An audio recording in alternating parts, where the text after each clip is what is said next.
So nandito po tayo ngayon sa LTO portal para mag-review para sa mga magre-renew ng lisensya. Lahat po ng sagot at tanong ay dito natin kukunin sa e-learning CDE Online Validation Exam. Bago po mag-umpisa ang video, baka pwede po tayo mag-subscribe at i-hit nyo na rin yung notification bell para updated kayo kapag may ina-upload akong video. Okay, let's go!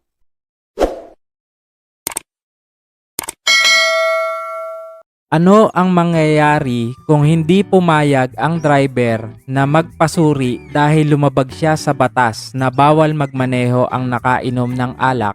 Ang tamang sagot ay pagkumpiska sa lisensya at automatic na rebokasyon.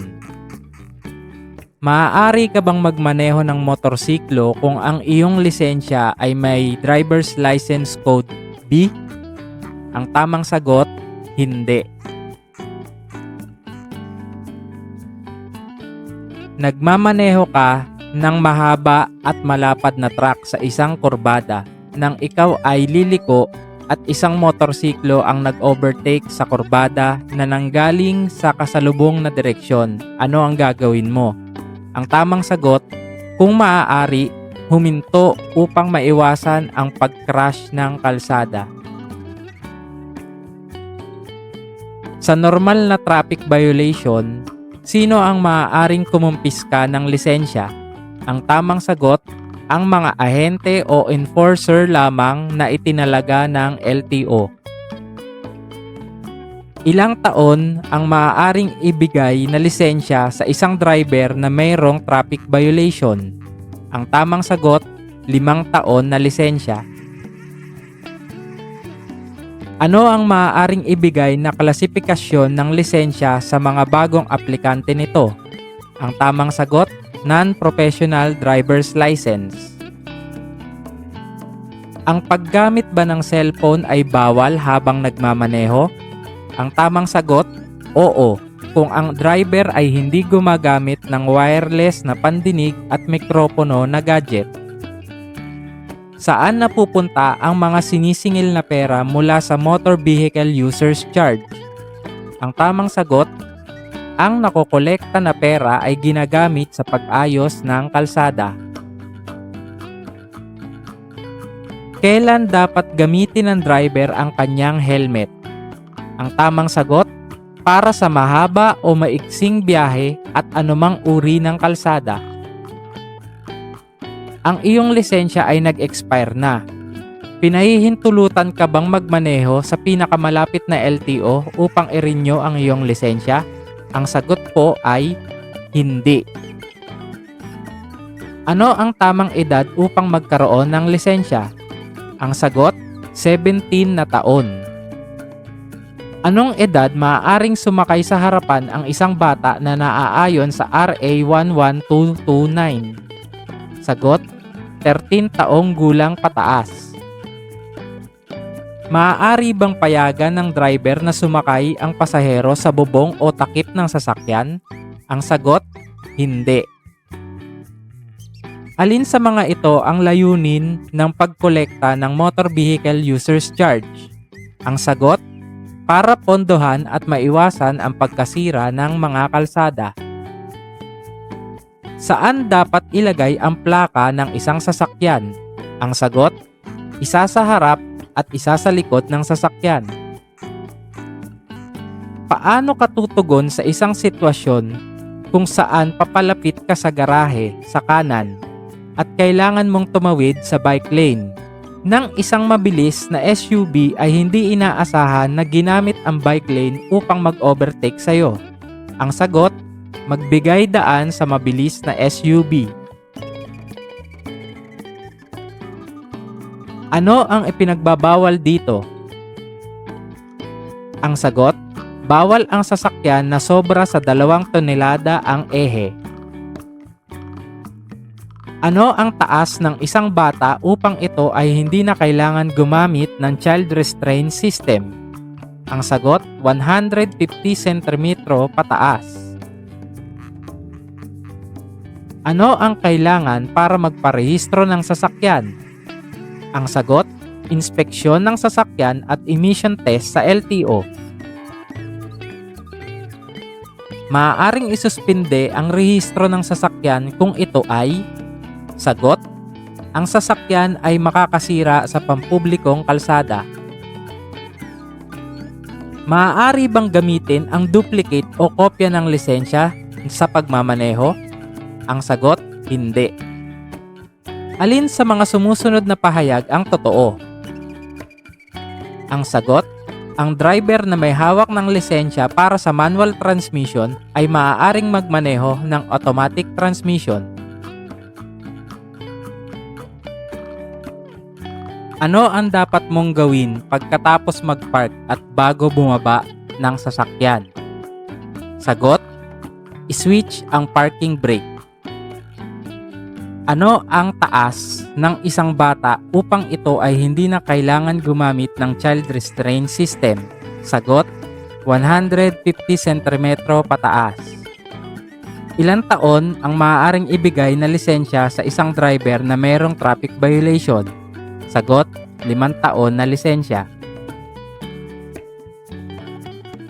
Ang isang kompartamento na nakakabit sa gilid ng motorsiklo na hindi tataas sa upuan ng motorsiklo na itinuturing na accessory nito.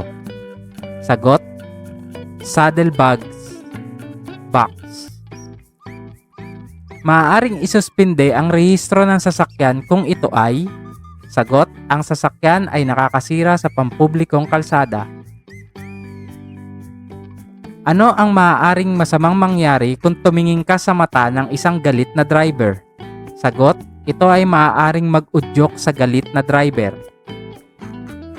Kailan maaaring hindi gumamit ng child restraint system ang isang bata? Sagot, kung ang bata ay may kapansanang pisikal o mental. Ano ang ipinagbabawal dito? Sagot, bawal ang sasakyan na sobra sa 2 tonelada ang ehe. Kailan maaaring mag-overtake sa isang kurbada? Sagot, kung ang driver ay makikita niya 150 na metro at walang senyas sa kalsada na nagbabawal dito. Ilang taon ang maaaring ibigay na lisensya sa isang driver na walang traffic violation? Sagot, 10 taon na lisensya. Maaari bang isuspinde ang rehistro ng sasakyan kung ito ay: sagot, ang sasakyan ay hindi na kaaya-aya. Anong kulay ng ilaw ang maaaring idagdag sa harap ng sasakyan?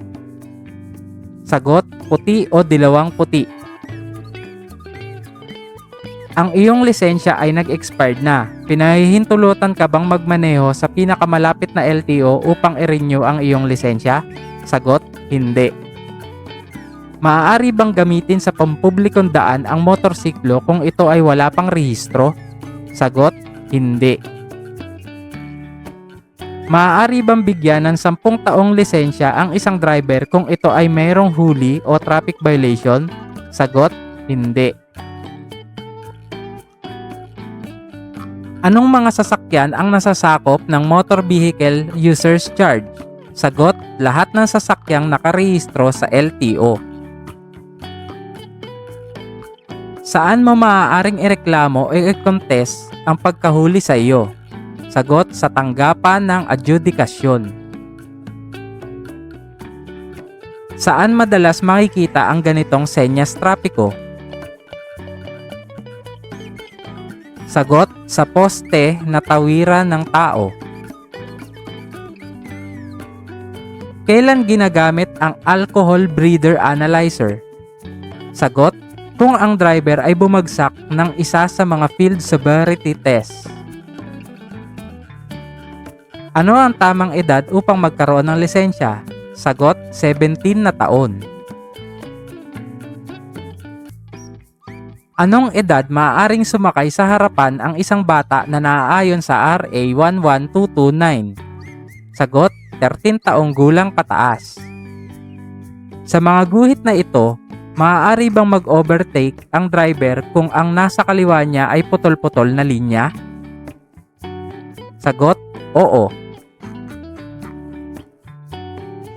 Ano ang dapat na bilis ng sasakyan kung ito ay manggagaling sa isang continuity lane?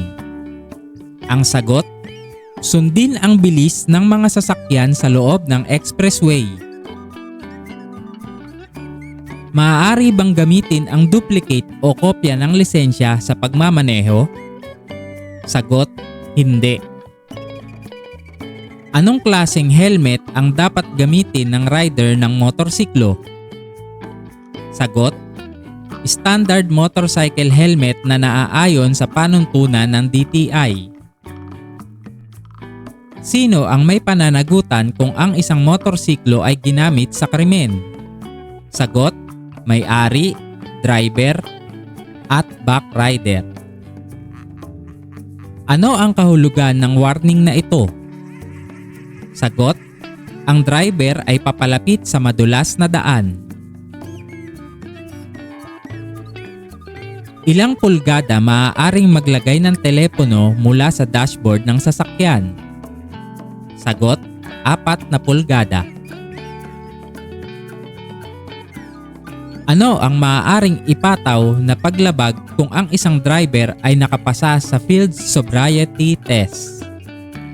Sagot, inisyal na traffic violation. Maaari bang magkarga ng kargamento na lampas sa itinakdang timbang ng sasakyan? Sagot, hindi. Kailan mo maaaring ipahiram ang iyong lisensya sa pagmamaneho? Sagot, kailanman ay hindi pinahihintulutan. Ang iyong lisensya ay nag-expired na. Pinahihintulutan ka pa bang magmaneho sa pinakamalapit na LTO upang i-renew ang iyong lisensya? Sagot, hindi. Ang babalang senyas trapiko ay hugis at sulok. Ano ang dapat mong gawin kung ito ay iyong makita? Sagot, maging maingat at bawasan ang takbo kung kinakailangan. Ano ang dapat gawin ng isang driver kung ang isa pang sasakyan ay gustong mag-overtake? Sagot, ipagpatuloy ang naturang bilis. Kailan dapat gamitin ng driver ang kanyang helmet? Sagot, para sa mahaba o maiksing biyahe at anumang uri ng kalsada. Ano ang kahulugan nito? Sagot, papalapit sa rotonda. Ano ang dapat gawin ng isang driver habang siya ay nagmamaneho sa pampublikong kalsada? Sagot, mag-concentrate sa manibela at sa kalsada. Sino ang di sakop sa ilalim ng Republic Act No. 10666 o Children's Safety on Motorcycle Act? Sagot, mga batang nangangailangan ng agarang atensyong medikal. Sino ang may pananagutan kung ang isang motorsiklo ay ginamit sa krimen? Sagot, may-ari, driver at backrider. Saan ka maaaring manatili kung nagmamaneho sa expressway na may 2 daan patungo sa isang direksyon? Sagot, sa kanang lane ng kalsada.